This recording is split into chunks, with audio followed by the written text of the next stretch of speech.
Hello and welcome to Physical Therapy, a movie podcast. We are here every week talking movies largely inspired by the world of physical media. My name is Kurt. And I am Sam. Today, Sam and I have each picked 3 comedies from our collections, and we're going to talk about them. But first, Sam, we have just survived another Black Friday, a day full of Blu-ray sales. How'd you do? I don't know, man. I lost it.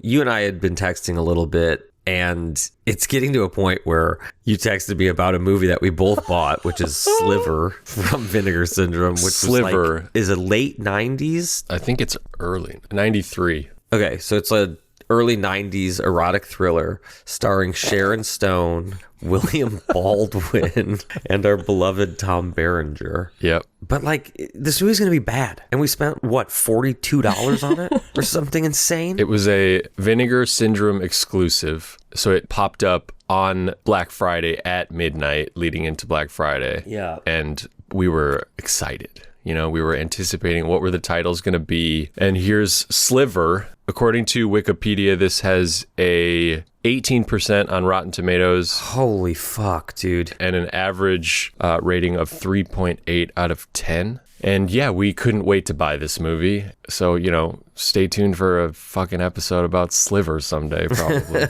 Would you say that Black Friday brings out the darkest sickness of both of you with your hobby of buying movies? Yeah, I mean, well, like last year I didn't buy a single movie. Wow. Nothing popped up that looked great. But this year it was like, oh shit, this is on sale. I mean, I allowed Kurt to talk me into buying the 4 Batman film collections. So now I'm going to own copies of Batman Forever and Batman and Robin. Dude. I mean, that's insane. Batman Forever is amazing. Beloved. And I love it so much. They all look excellent on 4K. Oh, I'm sure. I'm sure the colors really pop. How'd you do? Did you get a bunch? I talked a little bit about this last week, but Black Friday only reinforces my sickness in the sense that I look at all of these movies that are half off at least and just reflect on the fact that I already bought them, most of which are sitting in a pile yet to be watched. That is actually a deal that I made with myself this morning, was like, next year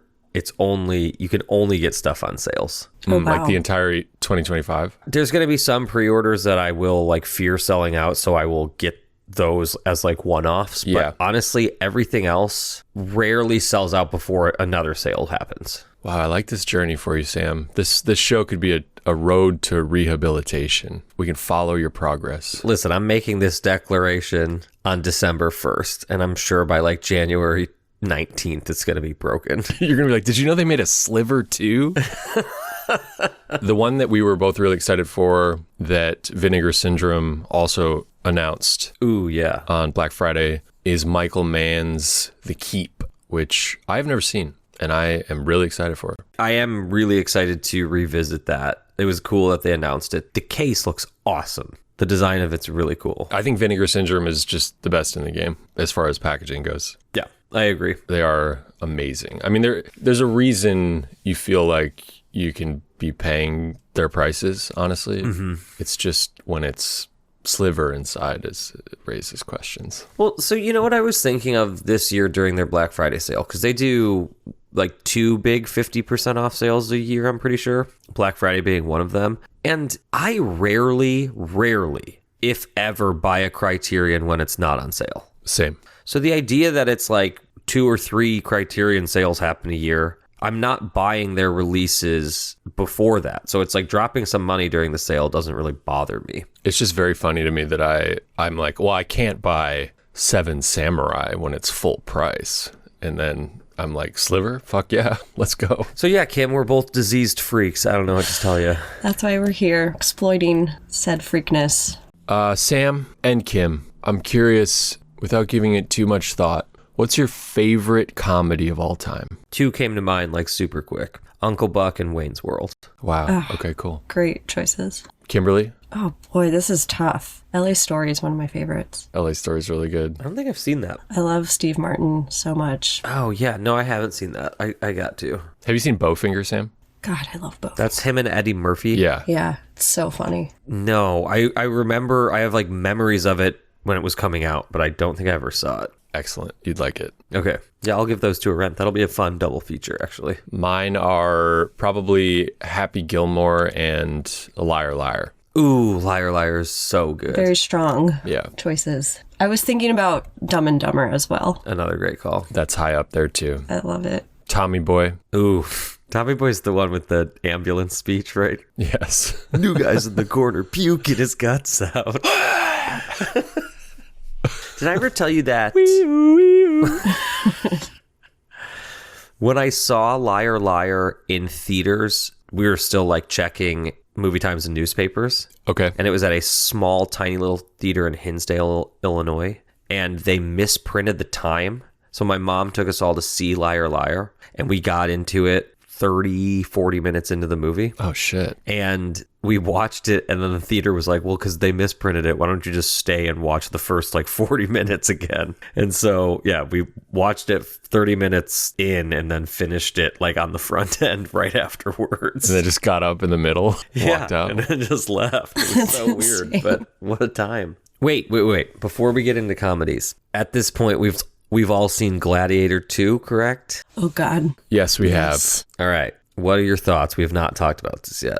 I love Ridley Scott. I think that he is still putting out excellent movies. The Last Duel, probably at the top of that list. For like recent releases. Yeah. But I'm a big fan of House of Gucci. I'm a big fan of The Counselor. I forgot he made that. And his Alien stuff. I loved his Alien movies, the recent ones, Prometheus and Covenant, in their own ways. I'm a fan. Napoleon, I was sort of like half there for, I liked a lot of things about Napoleon. Gladiator II, I liked almost nothing about it. Yeah. Denzel Washington, the two emperors, and the little monkey, excellent. Everything else, not so much. I thought that movie was fucking garbage, dude. It had none of the fun of Napoleon. It had horrible CGI. oh my God, the worst CGI I've seen in years. What's up with those dog monkeys? I don't know. The baboons? I mean, they're They're baboons. so bad. All of their faces look like canines. Yeah, And they kind of it was- move.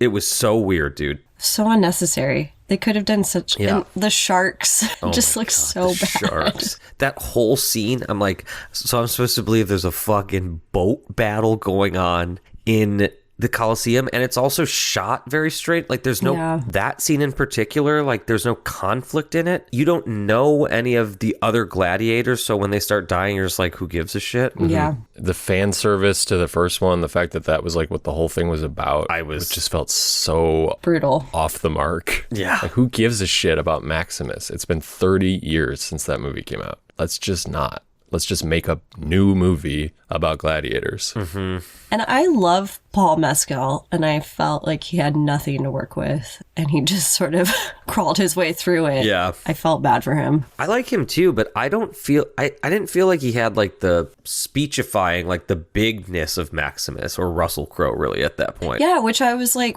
why are we doing this again? Like, Yeah. play into his strengths, which is he's more emotional. So I don't know. Yeah. It was a missed opportunity. I thought Pedro Pascal was like boring, and I love him. Yeah. So boring. He has to like give a speech to the entire Coliseum, like the emperor's like say something to them, and he like gets up and he's like talking like this loud, and you're like, Yeah. Yes. it's like, come on. Yeah. I was just not in.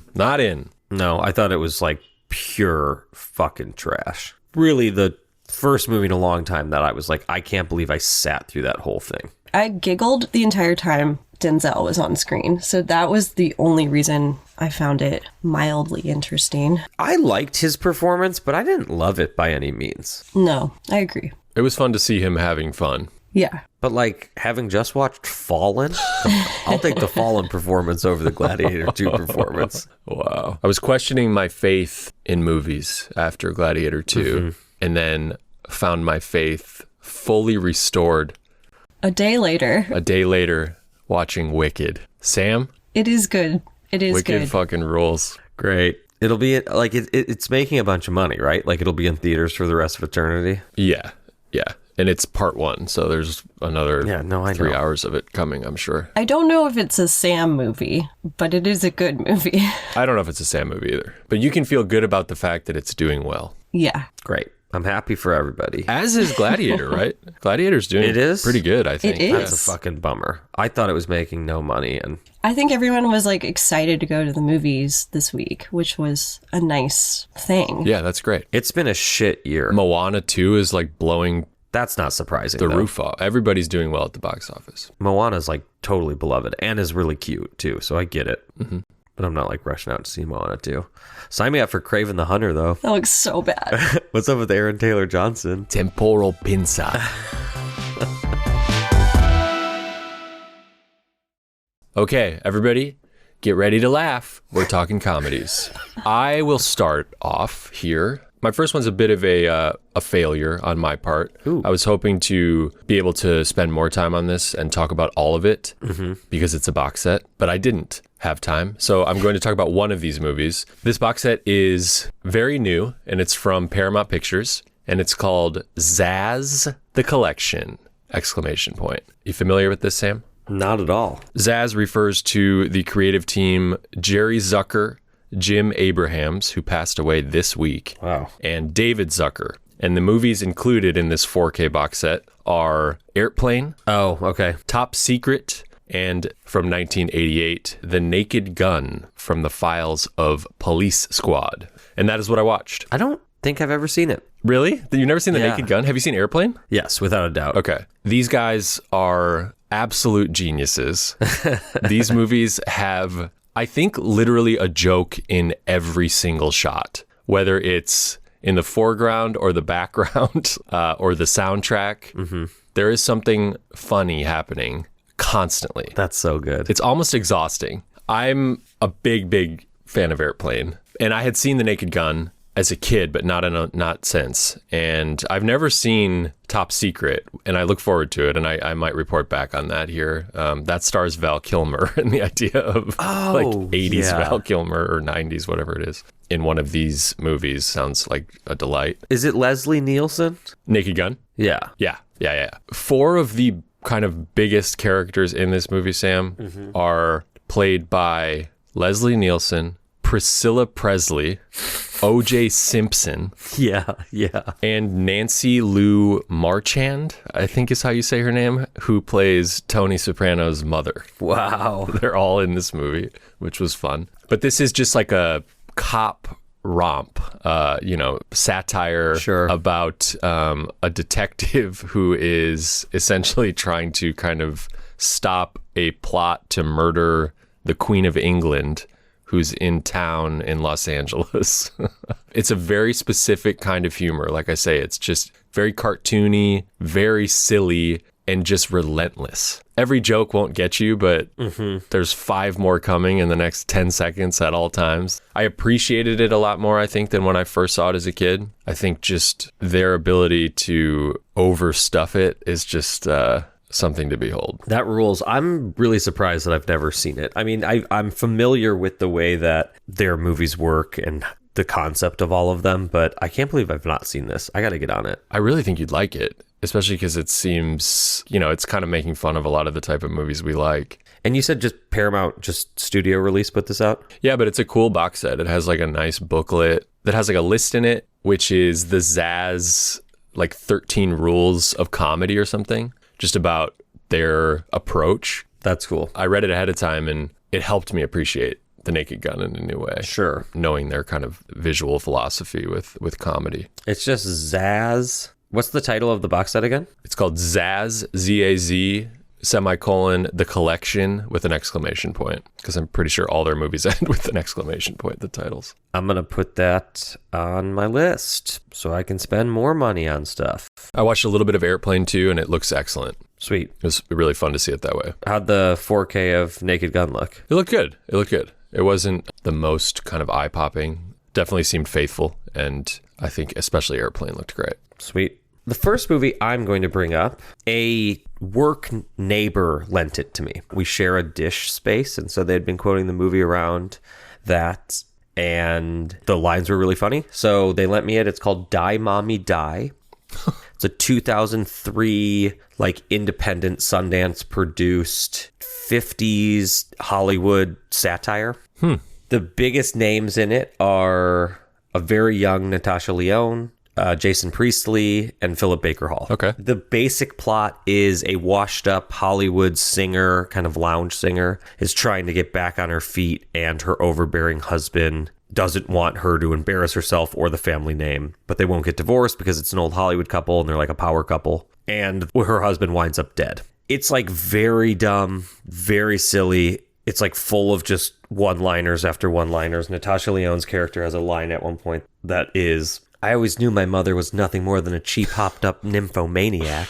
The other thing that I need to point out is that Angela Arden, who's the main character, is played by a dude, Charles Bouche. Okay. And so it's this really funny juxtaposition of like her being supposed to be this like high-class, petite Hollywood singer who's just a dude the whole time. Got it. But it's very over the top in everything. All the acting is like melodrama to the max. It plays out like a soap opera. There's, dead siblings and twists and turns throughout the whole thing. But it's very silly. I liked it. I liked it a lot, honestly. It kind of starts a little slow. I was not sure if I was going to love it going into it. And then it picks up.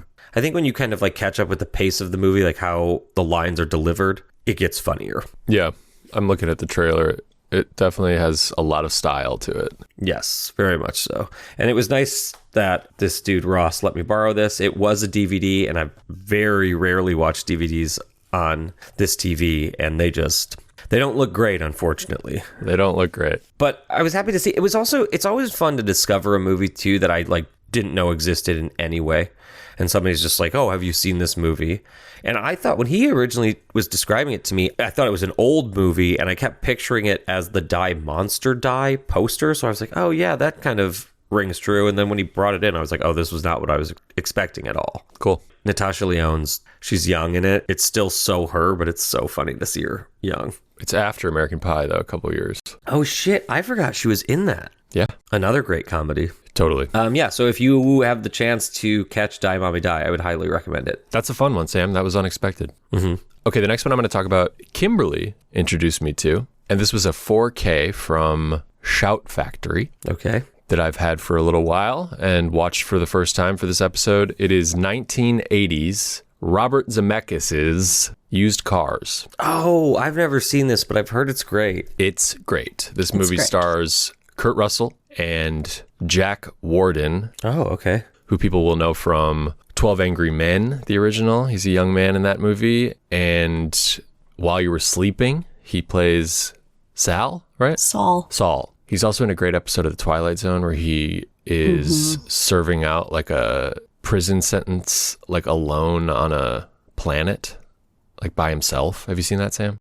Yeah. And like falls in love with a doll. Yeah. It's great. But he like thinks she's real, right? Basically. She's not a doll. She's like a robot, right? Yeah. Yes. Yeah. Oh God. Yeah. That episode's crazy. It's crazy. This movie is about two used car lots that are across the street from each other that are in competition and run by twin brothers, both of whom are played by Jack Warden. And one of them is kind of fancier and slick, as is that version of Jack Warden. The other is a little more run down. And one of their lead employees is played by Kurt Russell, and he's trying to essentially raise enough money to submit himself into a Senate race. And he's very he's going to be a perfect politician. He's smarmy and like kind of nasty. But charming. Because he's Kurt Russell in 1980. Oh, he's so good in this movie. Sam, you would love this. He's just, I know you love Kurt Russell. But him and his coworkers will kind of go to any lengths to advertise their used car lot, and they'll like illegally insert these very like guerrilla style commercials into broadcasts of baseball games or presidential speeches. There's some really funny sequences that involve that, but this is produced by Spielberg and has kind of a very thrilling climax. This movie got much bigger than I thought it was going to get, and it's just really funny and entertaining. Yeah, it's like this zany Zemeckis. I mean, I'm a big fan of his earlier movies. It's his first movie, right? This is his second movie. It comes right after I Want to Hold Your Hand is his first, which is so good. I love that one. This is also like rated R, which is fun. Cool. When did you first see this, Kim? Oh my God. I was too young to see this. My dad loves this movie, and I truly remembered the first 30 minutes, but I did not remember the last hour. It's just a great setup. Like two warring businesses. You can't go wrong. Wait, Kurt, did you say this is a 4K? Yeah, looks excellent. And who put it out? A Shout Factory. Oh, cool. Yeah. You know who else produced this, Sam? Who? Executive produced this with Big Steve? A man named John Milius. Wow. Yeah. Director of Conan the Barbarian. Yeah, hell yeah. Yeah, highly recommend Used Cars. Yeah, I've been missing out on it. I gotta check it out. Okay, so for my second movie, I put on Kino Lorber's beautiful 4K of Martin McDonagh's 2008 masterpiece In Bruges. Nice. I hadn't watched this 4K. It looks awesome. It looks so great. The colors are beautiful. And I hadn't seen this movie in a hot second. How's it hold up? So good, dude. So good. I mean, like, it's offensive and the language is offensive and crazy shit happens in it. But I think that movie is like a top 15 without a doubt. It's great. I do like that movie a lot. I think the script is incredible. The performances are amazing. I was really paying attention to the score this time around. It's beautiful and very minimalistic. This is my stepdad's one of his favorite movies, and he watches it usually Christmas Day every year. I haven't been home for Christmas in a hot second, and I haven't seen it with him in a minute. But while I was watching it this time, it made me think of him. And it's just such a European movie. Like, there's American movie stars in it, but it's like European to its core. For anybody who hasn't seen it, doesn't know what it's about two hitmen who get sent to Bruges to hide out for a while after a job has gone bad. And it's kind of like, it's like a buddy movie, but it's also very dark and dramatic. And they're being like hunted down, right? By Rafe. Not really. I mean, that's like, that happens, but not for like a while. Got it. While I was also watching it this time, it really made me think of The American. Just like quiet European movies made by European filmmakers that also just look beautiful. So Great Colin Farrell. like an incredible Colin Farrell. Incredible. God, Colin Farrell, man. Yeah. He does so much with his face in this movie. His fucking eyebrows. Yeah. There's like a scene of him when he's laying on a bed, like kind of staring out a window, and like a single tear rolls out of his eye, and it's like a pretty tight close-up. But just the way that he plays that scene, it's so good, man. It made me tear up. I've always liked this movie. I saw it in theaters after a shift at the Lego store. On Michigan Avenue. Yeah, in that mall. I've loved it since then. I think it holds up great. Did yours come with a slip sleeve? Yes. When did you get it? I think I had it at my old house, so a while back. I just love the pairing of both of these guys. They're so good. Brendan Gleeson and Colin Farrell, and then replayed in Banshees of Inisherin, which is also, I think, a masterpiece. I agree. Yeah, their chemistry together is so great. It's awesome. It's awesome. It's like this male, like, sweetness that's very toxic. It's great. They play on each other perfectly. Where is the 4K of Banshees? I don't know. I love that movie so much. Damn, good call, Sam. I'm going to revisit that one. Do you have the Kino? It may or may not be coming from Amazon tomorrow. Incredible. Insane. Did you just buy it? Yes. Tell me if you get a slip. Tell me if you get a slip. For my last pick, this was a treat. Okay. Kim and I watched Criterion's very recent 4K of Albert Brooks's first movie, which is called Real Life. I don't know this. I had not seen it. Neither had Kim. This one, more than any of them, we were just laughing out loud the whole time. I have seen all of Albert Brooks's movie except this one. Yep. I'm a huge fan of him, but yes, it was a treat. This is like a mockumentary style movie where Albert Brooks plays himself and travels to Arizona to film a real family for like a year. That's his project. Okay. And just to watch the quote unquote real life happen. And the father of this family is played by Charles Grodin. Love him. Love him so much. So good in this. He's so funny. And Albert Brooks, his approach to filming them involves these cameras that are like this is from 1979, and so these cameras are presented as being like very prototypical like digital cameras, Okay. but they look like underwater like helmets, but like sci-fi almost. Do you remember the Batman Returns action figure that was like the Arctic Batman, and he had that like helmet that he wore that was like see-through? You know what I'm talking about? It's like the white one. Yeah. Yeah. They look like that, but like people are wearing them. So you'll be in the middle of a scene and you'll just see one of these guys like cross through the back of the frame wearing this huge helmet.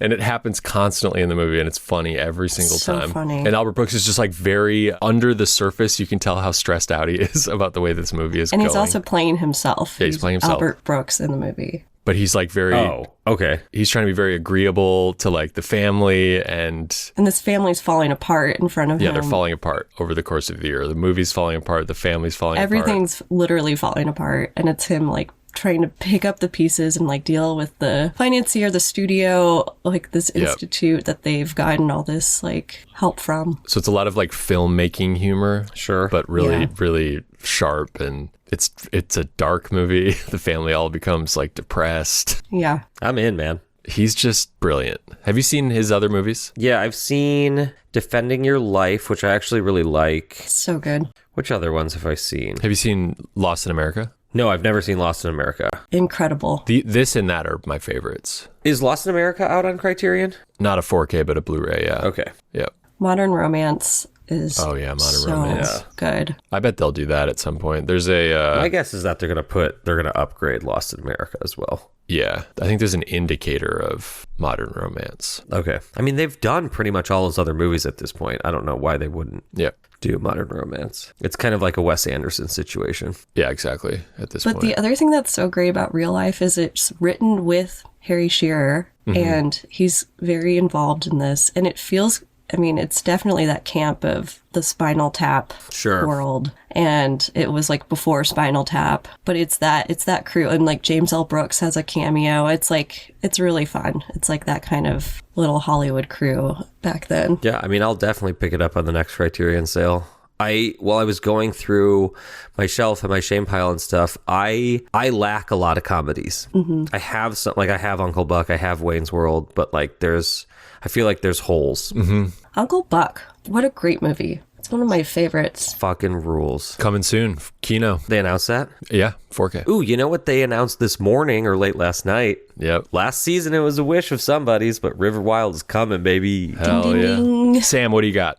All right, dude. Are you ready to have your mind absolutely blown? Always. So for my third pick, Yep. this is a movie that was given to me by my dear friend Trav B on my birthday, I think 2 or 3 years ago. I swore I was never going to watch it.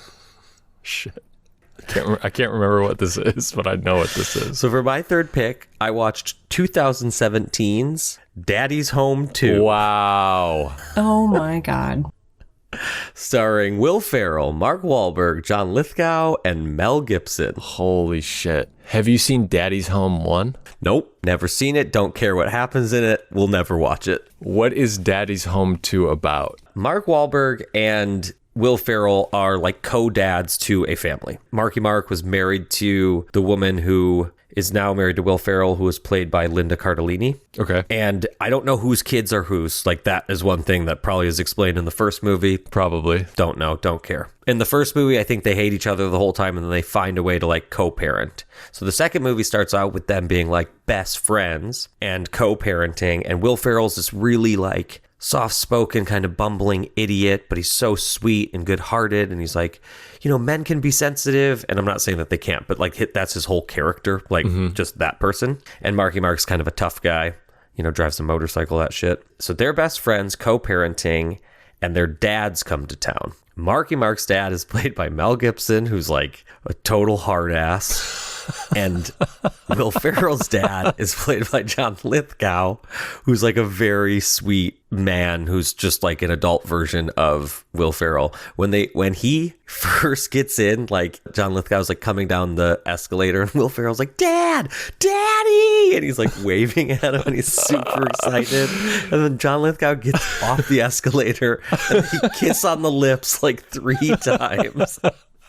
Dude, if I am a Hollywood executive right now hearing this pitch, I can't write you a check fast enough. Okay, so their dads come to town. Mel Gibson doesn't believe that Will Ferrell and Marky Mark are actual friends, so he rents a cabin and makes them all go stay at it for a week. And it's like a, mayhem ensues type thing. What's funny is that it's a Christmas movie. It takes place over the Christmas week. Ooh, okay. In Bruges was a Christmas movie. We got Christmas around the corner. December, baby. I'm on brand right now, dog. But Daddy's Home 2, for the first, Daddy's Home 2. the first 30 minutes, I was like, this is fucking rough. This is really rough. And then the minute they get to that cabin, dude. You're in. Dude, let me tell you something about Daddy's Home 2. Wait, why did Trav B get this for you? He was at a Walgreens, picking up, some beer or something. And it was like they had, it was sealed, but it was definitely used. It says Blu-ray, DVD, and digital. And then there was a sticker right on the plastic wrap saying Blu-ray only. Somebody got it and kept the DVD. Dude, this is a disc from a Redbox thing called DVD Express. Yeah. Okay. Wow. Yep. So it was a joke purchase? Oh yeah, without a doubt. Incredible. There's some really funny gags in it. It's not good at all, and I would never recommend anybody seeing it. But there were some parts that I was genuinely actually laughing at. I don't really know who it's intended for too. It's PG-13. I wouldn't show it to a bunch of young, I guess nothing super bad happens, but it's who were we really making movies just for 13-year-old boys all the time? Yeah, there was a time, I think.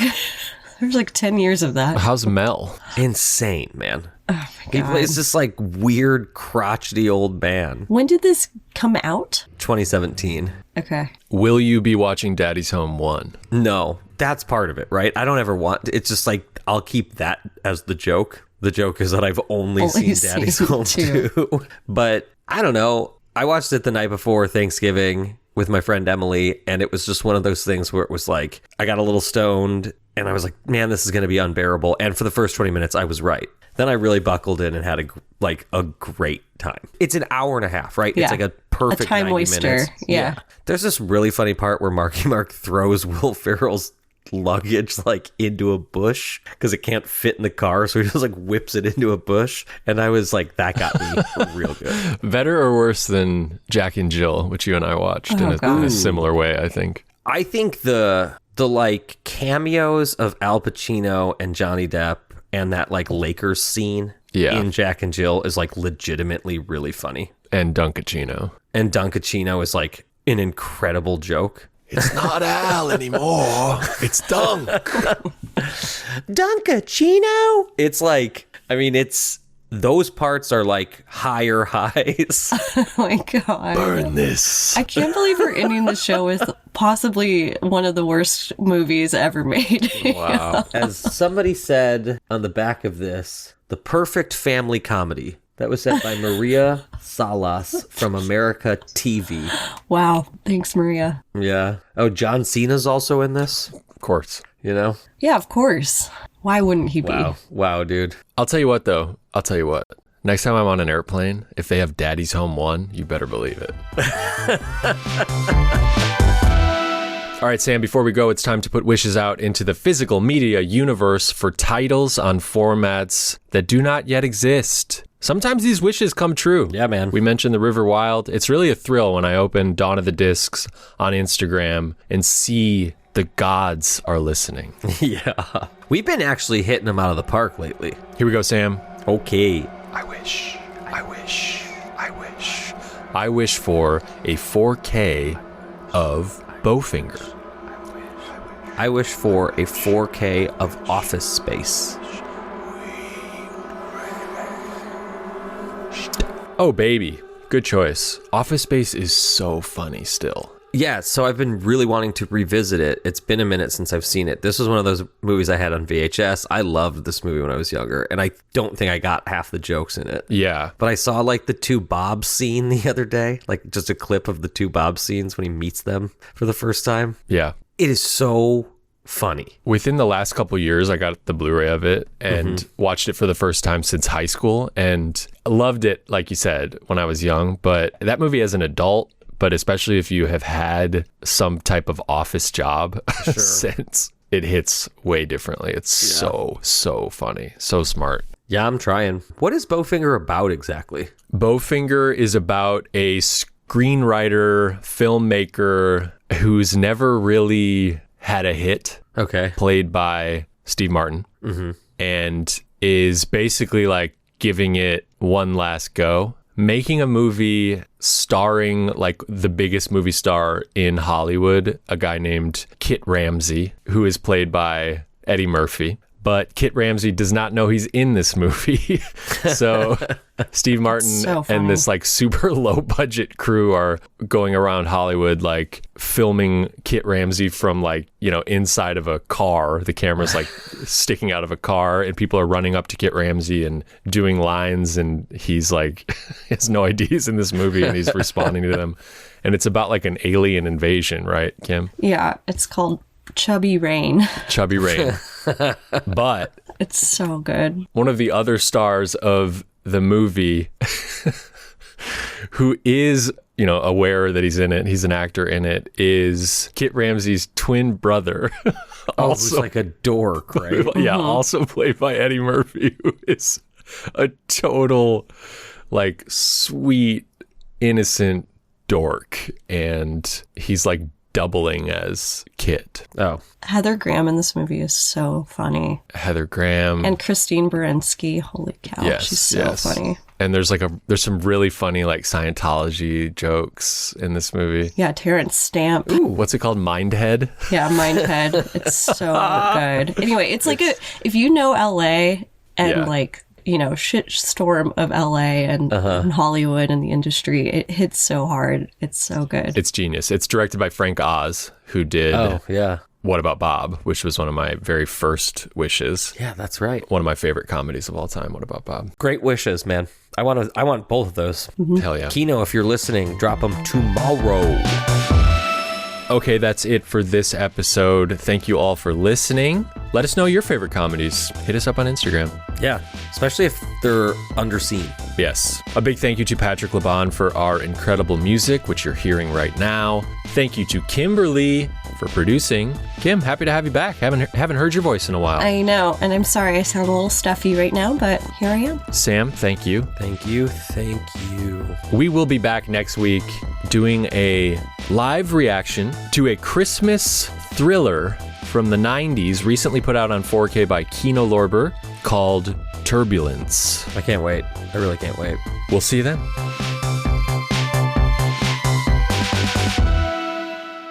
There's this line in Die Mommy Die where she's like, I hate this house. I hate these walls. I hate that sofa. The only thing that doesn't make me want to puke's that door, because that's how I'm getting out. It's like, all right. That's amazing.